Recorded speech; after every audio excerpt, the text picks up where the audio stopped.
पहला प्रश्न, निम्नलिखित सारणी में रिक्त स्थानों को भरिए जहां एपी का प्रथम पद ए, सार्वधातुक डी और एनवा पद और ए एन है। यहाँ पे कह रिया है कि आपको ए दे रखा है, डी दे रखा है, एन दे रखा है और ए एन पद दे रखा है, और जो नहीं दे रखा उसको आप भरिए। ठीक है, तो चलिए आपको बताते हैं। पहले वाले प्रश्न में आपको ए बराबर दे रखा है 7, डी बराबर दे रखा है 3 और एन बराबर दे रखा है 8 और ए एन बराबर बच्चों क्वेश्चन मार्क है। जैसे कि आप जानते ही हैं, ए का मतलब प्रथम पद, डी का मतलब सार्वधातुक, एन का मतलब कुल पद और ए एन का मतलब अंतिम पद। आपको निकालना है ए एन। सूत्र तो आप समझ गए होंगे कौन सा लगेगा, तो सूत्र हम लिख देते हैं। सूत्र लगेगा ए एन वाला, वो होता है A N equal to A plus N minus 1 into D. चलिए मान रखते हैं बच्चों, तो ए एन तो आपको निकालना ही है। ए आपका 7 है प्लस 8 माइनस 1 गुणे में 3, तो ये हो गया 7 प्लस 8 में से 1 गया, बचा 7 गुणे में 3, तो ये आपका आ गया 7 प्लस 7 या 21, इनको जोड़ोगे तो कितना आ गया 28। तो ए एन बराबर बच्चों कितना आ गया 28। कितना 28, इसको फिल कर देते हैं हम। ठीक है, दूसरे वाला क्वेश्चन में आपको ए बराबर दे रखा है 18, यहाँ पे लिख लेते हैं। दूसरे वाले प्रश्न में आपको दे रखा है ए बराबर माइनस का 18, डी बराबर आपको दे रखा है क्वेश्चन मार्क और एन बराबर 10 है और ए एन बराबर आपको अंतिम पद दे रखा है 0। चलिए अब लिखते हैं, सूत्र आपको पता है, यहाँ पे लगाएंगे हम। ए एन बराबर A plus N minus 1 into D. चलिए वैल्यू रखते हैं। ए एन आपको 0 दे रखा है, ए आपका माइनस का 18 है प्लस एन आपका 10 है माइनस का 1 गुणे में डी आपको निकालना ही है। तो 0 ये माइनस के 18 उधर आएंगे प्लस के हो जाएंगे, बराबर में 10 में से 1 गया 9 और गुणे में डी है, तो इधर बच गया आपका 9d बराबर 18 में 0 जोड़ोगे 18 ही रहेगा, सीधा के लिख लिया। d बराबर आपका हो गया 18 बटे में 9, क्योंकि उधर गुणे में था, इधर आएगा तो बटे में हो जाएगा। तो d बराबर कितना आ गया बच्चों, आप जानते हैं 9 एकम 9, 9 दूनी 18, तो आपको d बराबर प्राप्त हुआ है 2। ठीक है, तो चलिए इसको भर देते हैं। d बराबर प्राप्त हुआ है 2। अब ए एन निकालना है। ठीक है, तो यहाँ पे लिखेंगे हम तीसरा प्रश्न, ए बराबर क्वेश्चन मार्क, डी बराबर और एन बराबर और ए एन बराबर। चलिए देखते हैं क्या क्या दे रखा है। ये आपको दे रखा -3 18 -5, -3 18 और माइनस का 5। एक बार फिर चेक कर लेते हैं, -3 18 -5। ठीक है, अब इसको लगाते हैं। सूत्र आपको पता ही है, सूत्र होता है, सूत्र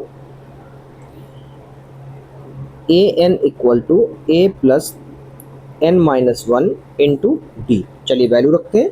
ये -5 है बराबर ए आपको निकालना ही है और एन आपको 18 दिया है माइनस का 1 गुणे में माइनस का 3।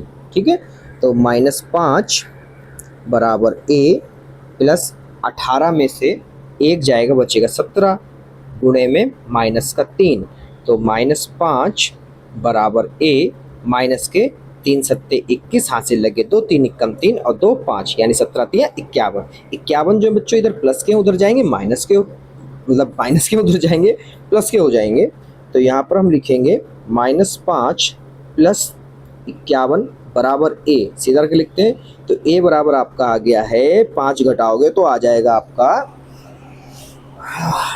51 में से 5 जाएगा बच्चों, बच जाएगा आपका 46। कितना बचा 46, वो भी काय का प्लस का। ठीक है, तो इसको वहाँ पे फिल कर देते हैं भाई। कहाँ गया, हाँ ये रहा 46। कितना आएगा 46। ठीक है, अब चौथा वाला प्रश्न देखो, माइनस के 18.9 और d बराबर आपका है 2.5, n बराबर आपको निकालना है, n बराबर आपको 3.6 दे रखा है। बच्चे इसमें बहुत फंसते हैं क्योंकि पॉइंट वाला इसमें फंस जाते हैं, फंसने वाली कोई बात नहीं है, आप लोग थोड़ा ध्यान दिया करो। ठीक है, a बराबर आपको दिया है -18.9, ठीक है, डी बराबर आपको दे रखा है 2.5, एन बराबर आपको दे रहा भैया निकालना है आपको, ठीक है, और ए एन बराबर आपको दिया है 3.6।